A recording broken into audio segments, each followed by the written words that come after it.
3300 hectares de pinèdes, partis en fumée. Un paysage noirci par les cendres, à perte de vue. 10 jours après le grand incendie des Bouches-du-Rhône, la triste réalité se rappelle au bon souvenir des riverains, chaque matin. C'est quoi le plus dur après coup, là? C'est de s'habituer à ce paysage? Oui, c'est ça.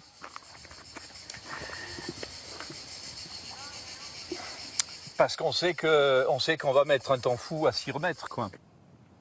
Combien de temps faudra-t-il à la forêt pour renaître de ses cendres?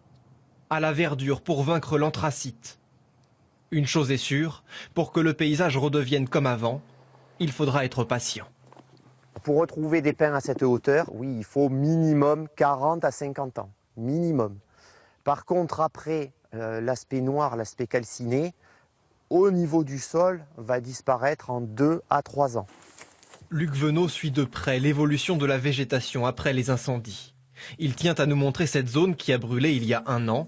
Au sol, la broussaille a déjà repoussé. Là, on voit la jaune de Provence, le chêne kermès.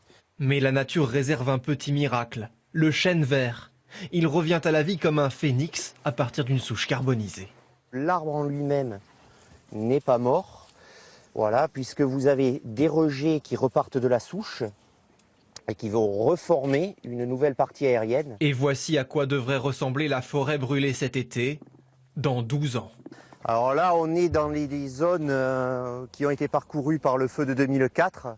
Ici, les pins ont recolonisé la zone au gré du vent. Les forestiers n'ont rien eu à faire.